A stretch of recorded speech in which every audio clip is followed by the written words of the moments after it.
inclusive monitorando tanto o mercado americano, os futuros americanos, parece que estão ainda bem indecisos aí com estes dados, né, que foram divulgados agora há pouco de Michigan, inclusive. Queria entender também, na sua leitura, né, o que pode estar pesando. A gente sabe, eu estou olhando para o mercado em si aberto, caindo, hoje é dia de vencimento, né, nas bolsas, nos índices americanos. Você acha que isso pode estar aí de alguma forma, né, fazendo também, pesando aí um pouco justamente para esta queda aí dos índices?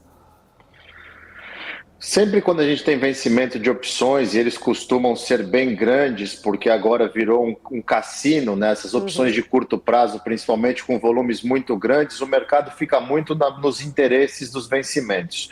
Porém, apesar de um número bom hoje da confiança de Michigan vindo com projeções de inflação mais baixa, o mercado ainda está digerindo as vendas no varejo de ontem, que veio mais forte, só que quando você olha para os outros dois números de junho e julho que foram revisados muito para baixo, vendas no varejo de agosto ficou negativa no relativo. Então, assim, o mercado continua vendo uma deterioração na economia, apesar de números que estão perdendo um pouco a confiança, porque todo mês está tendo revisão muito forte de números passados, então o mercado fica naquela, esse número é factível, ele é verdadeiro, e esse Michigan hoje ajudou, deu uma animada, porque antes dele, a taxa de 10 anos já estava na máxima do dia, 4,34, agora depois do número ela chegou a voltar para o 4,30, mas eu estou vendo aqui na tela que voltou a subir, o que é ruim para os ativos de risco, né? Quanto mais alta a taxa de juros de longo prazo, menos ímpeto para tomar risco o mercado vai ter. Fábio, inclusive você já tocou aí, né, nos dados de ontem. A gente teve CPI na quarta, PPI ontem. Estes dados agora acabaram, né, trazendo aí até uma visão mais otimista, inclusive como você falou ali sobre a trajetória até de queda ali para a inflação. Mas os dados tanto de ontem e de anteontem ainda talvez trouxeram, acho que ali um ponto muito de incerteza se o Fed deve ou não fazer algum ajuste ainda este ano, né? Ou vai manter aí essa da semana que vem tá totalmente, acho que, precificada aí numa manutenção, mas ainda traz aí uma dúvida. Eu até estava lendo agora há pouco uma pesquisa que foi divulgada pela Bloomberg, com alguns economistas consultados que acreditam que o Fed deve fazer pelo menos mais um ajuste esse ano. Queria entender também um pouquinho da sua leitura aí sobre essa expectativa do que deve ser o comunicado da semana que vem. Olha, eu acho que o Fed ele vai continuar sendo como toda mãe é. Você é mãe, você sabe como mães são. Vai falar bravo, vai falar que vai pôr de castigo, se não se obedecer eu vou ser duro, mas coração de mãe fica só nas palavras. Eu não acredito que a gente tenha mais alta de juros nem em novembro, como o mercado ainda precifica alguma coisa. Se eu não me engano, o Citibank deixa ainda 0,25 para novembro e Nomura. Eu, na minha opinião, acho que acabaram as altas. Por quê? Porque nós já estamos vendo sinais na economia que os juros que subiram estão fazendo efeito. A gente vê uma coisa interessante, Paula. A gente vê a economia americana a todo vapor, segundo os dados, e por que o pessoal da indústria automotiva está entrando em greve hoje, pedindo mais reajuste de salário? Porque mesmo empregado, o salário não está cobrindo as despesas básicas. E agora, a partir de outubro, vai voltar os pagamentos de juros dos empréstimos estudantis, que bate mais ou menos em média uns $300 por família, é a média que o pessoal paga. Esse dinheiro vai sair de algum lugar. O pessoal já está tendo problema para pagar as contas básicas, mais essa despesa extra. Então, assim, a economia está sentindo o efeito dos juros do Fed e já está dando uma desacelerada. Eu não vejo motivo para subir juros para frente. O preço do petróleo, a inflação que o Fed olha não leva em consideração o petróleo. Então, assim, tem espaço para continuar sendo a mãezona. Fala duro, o Paulo faz cara de bravo, fala que vai pôr de castigo, mas na minha visão não temos mais altas de juros esse ano. Boa, Fábio, sempre um prazer falar contigo, muito bom dia para você. Ainda no cenário americano, né, é interessante visualizar que a gente tem comentado bastante, principalmente da abertura, né, das treasuries, crescimento no prêmio das taxas. Isso a gente continua vendo, né, essa abertura. E interessante que ontem saiu a notícia que o Ray Dalio, ele falou o seguinte, que prefere ter dinheiro em caixa do que até mesmo fazer algum investimento em bonds ou até mesmo em títulos públicos. Mesmo com essas taxas mais elevadas, mesmo com os bonds pagando prêmios interessantes e até mesmo a gente vê muitos investidores fazendo essa migração de equity para bond, e ele fala que prefere caixa. Eu queria até entender sua opinião, é quase uma provocação ali, por conta que muita gente fala dos bonds e dos títulos públicos americanos, mas o Dálio, que gere fortunas e fortunas, fala que prefere, nesse momento, um dinheiro em caixa. Qual seria racional por trás disso, hein? Tentando entender até agora, Fábio. Olha, Felipe, Rei Dálio, James Dimon do JP Morgan falou a mesma coisa. A gente tem aquele famoso Bill Ackman, que é o cara que apostou contra a Herbalife, com uma posição bem grande, apostando que as taxas longas americanas vão para cima de 5%. O próprio Howard Marks falou no memo dele essa semana o medo da fragilidade da curva longa de juros americana. O consenso é só um. O comprador nato, que é o japonês e o chinês, dos treasuries mais longos, não estão no mercado. Pelo contrário, a China é a grande vendedora dos últimos meses dos títulos americanos que tem. Uma coisa é você, quando ele fala caixa, é você ficar em títulos de curtíssimo prazo. Treasuries de 2 semanas, 2 meses, 3 meses, até 1 ano. Você se posiciona e você consegue girar isso rápido porque o efeito da marcação a mercado é muito baixo. Existe esse risco e é o que a gente está vendo. Com todos esses números positivos, as treasuries mais longas estão 4,30, 4,50, 4,40 e com um viés que deve subir mais. Infelizmente, a internet e a juventude que está no mercado hoje em dia não entende nada de taxa de juros. Por quê? Porque nunca viveram no ambiente de taxa de juros e de inflação. Essa turma que chegou no mercado agora, chegou depois de 2008, quando o mundo era um arco-íris de céu azul e todo mundo que era um gênio porque não tinha juros, o dinheiro não custava. E eles enxergam hoje essas taxas a 4,5, 5 e ficam excitados. Vão se dar muito mal. Não é hora de você se travar em coisas de longo prazo, médio prazo, com esse cenário fragilizado de confiança, uma economia que está parando e, principalmente, falta de uma demanda compradora. A gente tem muito mais oferta. Tanto o que está acontecendo? O próprio Fed absorve isso e dissolve em banco regional. Por isso que os bancos não estão andando nesse cenário, porque eles estão cheios de títulos com marcação a mercado contra e o pessoal olha para o balanço e fala, isso pode dar algum problema em algum momento. Acho que vai dar problema? Não acho. Mas eu acho que a gente pode ver essas taxas subindo um pouco mais. Quando James Dimon, Rei Dálio, Howard Marks, esses caras estão falando uma coisa, você que é jovem, senta e escuta, porque eles já viveram tudo isso e entendem. Não queira ser herói fazendo propaganda de renda fixa no momento onde o investidor que não tem esse conhecimento pode perder dinheiro num ativo que não é feito para você perder dinheiro.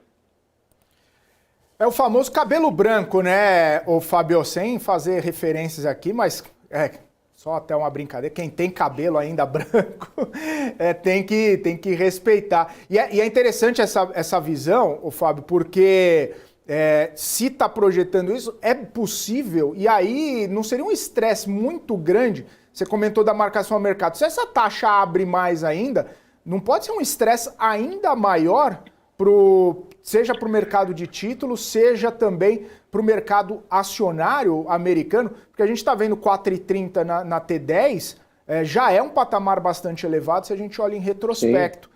Se abrir mais ainda, pode causar aquele famoso caos? Eu não diria caos, Felipe, mas eu adiciono mais um componente que é o mais sensível de todos. As hipotecas são baseadas nas treasuries de 30 anos. E hoje, quando você abre para olhar a curva, a Treasury de 30 anos, nesse exato momento, está saindo a 4,41. Hipoteca já está saindo a 7,20, porque tem o spread, né? Você não vai fazer 30 anos Treasury contra um credor de uma casa.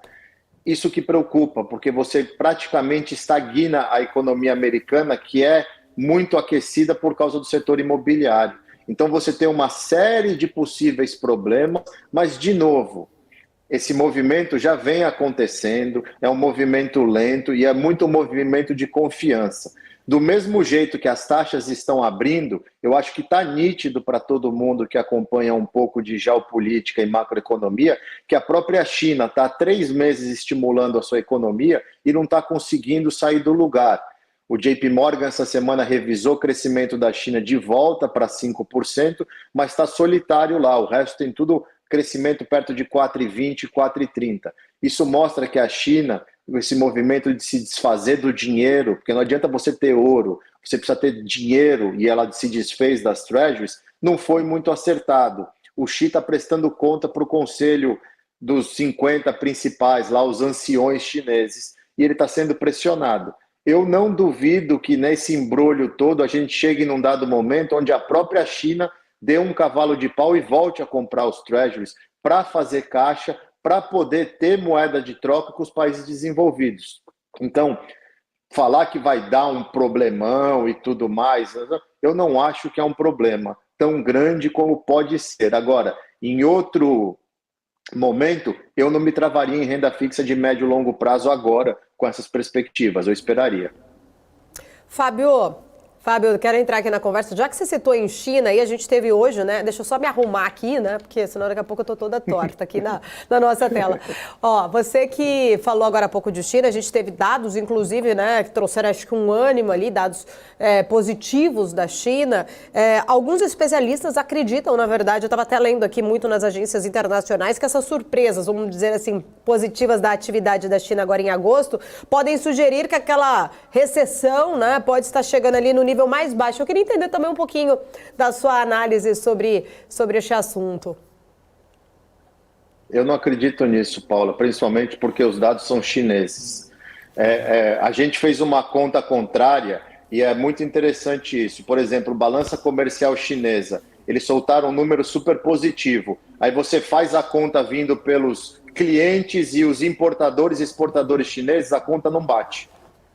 Então, assim, eu prefiro esperar. Eu quero ver a China soltando 3, 4 meses de dados bons. O que eles soltaram do mercado imobiliário hoje, por exemplo, vai totalmente contra o resto dos dados, que soltaram a atividade está maior, indústria maior, e o chinês não está comprando casa. Caiu 1,5% o volume das casas vendidas. Isso é muito ruim, porque isso é consumo chinês na veia, é mercado imobiliário. Então, eu sou bem cauteloso quando se diz de China, porque eu estou falando isso desde fevereiro, apanhando desde fevereiro, e até agora, cadê? A China não fez nada esse ano, nada, absolutamente nada. A gente olhando para as commodities, né, tá tendo uma reação positiva em relação às últimas semanas, principalmente minério, petróleo em si. Petróleo especificamente, a gente vê ali a reação, inclusive, do petróleo desde da questão do anúncio, tanto da OPEP, né, mais, e também da expectativa ali, inclusive também de uma recuperação da China para este consumo. Mas, de alguma forma, você tocou aí no setor imobiliário chinês, né, toda uma grande preocupação. Minério de ferro vindo aí, trazendo esses ganhos. Até onde, né, a gente pode ficar... nós que ficamos muito sustentados no nosso índice aqui no Brasil, tanto pelas duas maiores empresas, Vale e Petrobras aí, dessas empresas de commodities que têm ajudado, até quando você acha que realmente essa positividade, vamos dizer assim, essa valorização das commodities, elas podem acabar aí carregando, né, ajudando ainda mais aqui o nosso Ibovespa? Você vê que interessante, Paulo, o minério está subindo, já está subindo há 3 semanas, ele veio de $99 para 120, e os dados de mercado imobiliário chinês, tanto de venda de casa, produção de aço, estão parados. Ou seja, será que essa compra de minério que está acontecendo é para produção ou é especulação, esperando um gatilho de alguma outra coisa? Porque tem muito disso também, o mercado se antecipa nas commodities para alguma coisa, só que a gente não está vendo essa tradução de comprador de commodities se traduzir para efetivamente efeitos econômicos. Então tem toda essa participação que é importante acompanhar. Eu ainda vejo a China com dificuldades, o Xi Jinping com dificuldades políticas lá dentro, e ficou muito claro agora, durante o G20, o tapa na cara que o Ocidente deu no BRICS+, quando Estados Unidos e Europa sentam com a Arábia Saudita e Emirados Árabes e soltam um projeto de 200 bilhões de dólares de infraestrutura que vai conectar todo mundo. Vamos ver onde vai ser isso, entendeu? Uhum. Inclusive, o JP revisou a projeção aí de crescimento, né, da China, aumentando para 5%, essa perspectiva do PIB. Você falou agora há pouco em relação à confiança dos dados, né, natural, enfim, esses argumentos, né, sobre a confiança dos dados, mas eu queria entender um pouquinho também dessa suas projeções aí para o crescimento da China esse ano. Será que realmente, de fato, todas essas medidas que estão sendo tomadas, elas vão ser ali suficientes para se alcançar realmente aí esses 5%, Fábio? Eu não acredito, Paula. Sinceramente, eu não acredito. Inclusive porque tem um dado muito importante que as pessoas não estão olhando. Já saiu em 2 revistas. Na Economist há 2 semanas e saiu na Business Week agora. Só em Xangai, mais de 40% da população está deprimida. Uma população extremamente de falta de confiança, deprimida. Uma população que é mais velha hoje. Então, é aquilo, ter o cabelo branco, já passou por muita coisa. Isso leva tempo para você estimular eles a perderem o medo. Então, eu acho que a China tem um problema de 2 anos de Covid muito intenso, lockdown, e agora um problema de uma troca de matriz, onde o governo quer estimular o consumo porque não tem tanto espaço de infraestrutura. E o chinês está assim, eu não vou consumir. Eu estou tranquilo, eu quero meu dinheiro guardado aqui no bolso, porque eu não sei o que pode acontecer amanhã. Uhum. Fábio, queria voltar um pouco para os Estados Unidos. Semana importante também no cenário das próprias companhias, né? No cenário de equity, a gente viu um IPO muito bem sucedido da Arm Holdings, né? Mostrando que até tem apetite do investidor para entrar nessas novas ofertas de ações, né? Como que você viu esse apetite, como que você viu essa movimentação aí no mercado americano desse IPO? Foi positivo para o mercado, até ficam brincando que pode ser a nova NVIDIA, né? Porque foi um IPO bom, o volume foi bom. Agora, é muito cedo, Felipe. Eu venho falando isso já há algum tempo, eu gosto sempre de reforçar. A gente tem que separar na Bolsa Americana o joio do trigo. Uhum. Por um lado, a gente tem uma onda de tech e a Arm se aproveita dessa onda de tech para fazer o IPO e vir para o mercado surfar essa onda de inteligência artificial e de tudo que está acontecendo. Por outro lado, a gente está tendo greve dos pessoal da indústria automotiva aqui, a gente está tendo várias empresas já plano de demissionário para o final do ano, a gente está vendo o americano cada vez com mais dificuldade de fechar a conta. Então, assim, são 2 mundos paralelos e distintos e que as pessoas têm que saber analisar. Uma coisa é olhar para o mercado e buscar oportunidade, outra coisa é olhar a economia americana de verdade como está e lembrar que, inclusive, temos eleição ano que vem. Então, essa briga, essa guerra de economia mais estagnada, estímulo de um lado, promessa do outro, vai começar a esquentar. Para o mercado, o IPO de Arm foi extremamente positivo. Agora é ver o papel se manter, se continua dando tração para os outros. Porque também, ao mesmo tempo, Felipe, ontem saiu um dado que é recorde de falências decretadas no ano de 2023. A gente está vendo em outros setores, recorde, coisa que fazia anos que os Estados Unidos não tinham. O Fábio, é importante essa perspectiva, essa visão aí, né? E também muito divergente, né? Tantas falências e empresas captando, né, ou vendendo sua operação, uma parte dela por tão alto valor. Ainda nesse cenário de IPO, estava até vendo algumas repercussões que semana que vem vai ter da Instacart, né, que é uma empresa aí de delivery, né, de mantimentos, né, enfim, de vários produtos, tipo um mercado, né, online. Essa empresa, e aí a demanda pelo IPO na semana que vem, a busca dos investidores pela empresa, pode também dar um sinal de como que está esse mercado aí nos Estados Unidos, porque uma coisa é chip, né, que você muito bem falou, uma nova NVIDIA, chip, a procura pelas tecnologias e tudo mais. Um IPO de uma empresa meio que tradicional, por mais que se utilize da tecnologia por ser tipo um iFood da vida, né, um Rappi da vida, também pode movimentar, né? Se não for uma demanda tão grande, se não for uma procura, pode esfriar um pouco desse ímpeto que a gente viu agora com a ARM. Pode ser fundamental o IPO da Instacart semana que vem?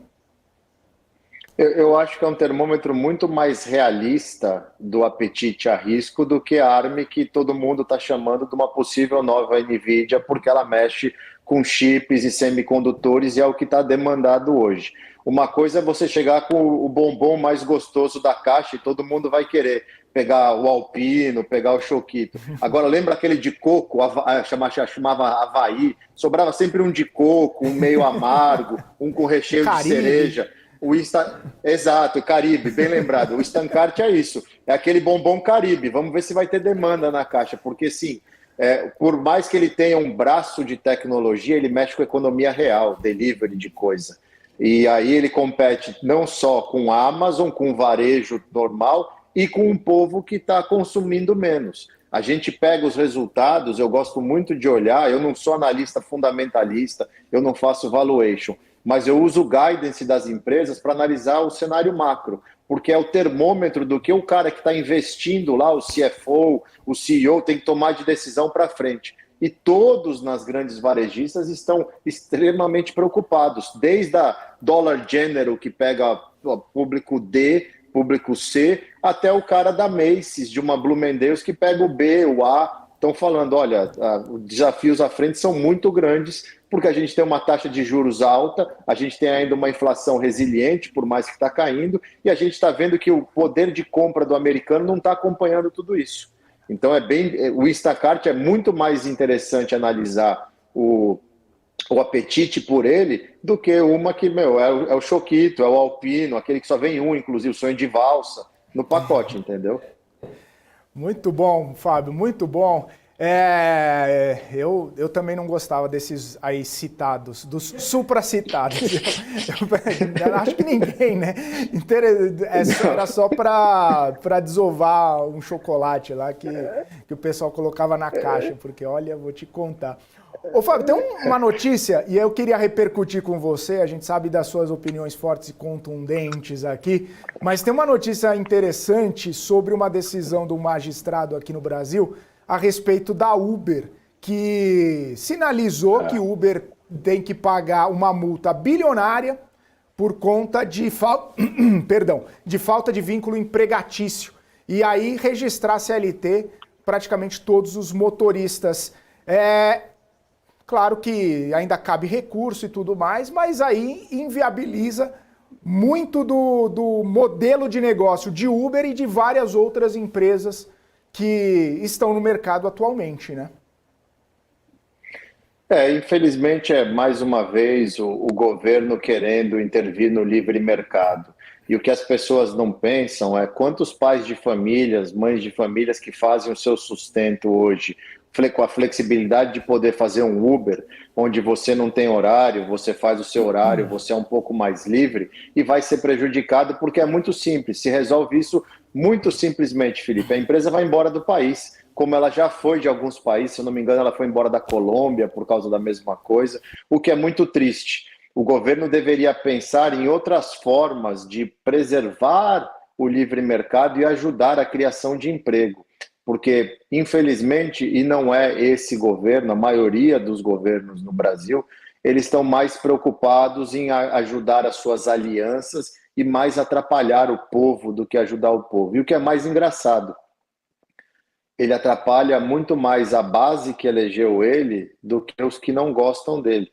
Porque eu te garanto que se você for pegar o perfil do Uber, tem muito eleitor dos caras que vai perder o emprego. A Uber pode... vai me cobrar 1 bilhão? Tchau, Brasil. E vai embora e vai deixar um bando de gente na mão. Mas eu ouvi dizer que para a solução os Correios vão intervir, vão ajudar. Então a gente vai ter o Correio fazendo Uber, fazendo iFood, fazendo tudo e mais um pouco e assim vai, entendeu? O importante é ter amor sempre. Com amor tudo se faz.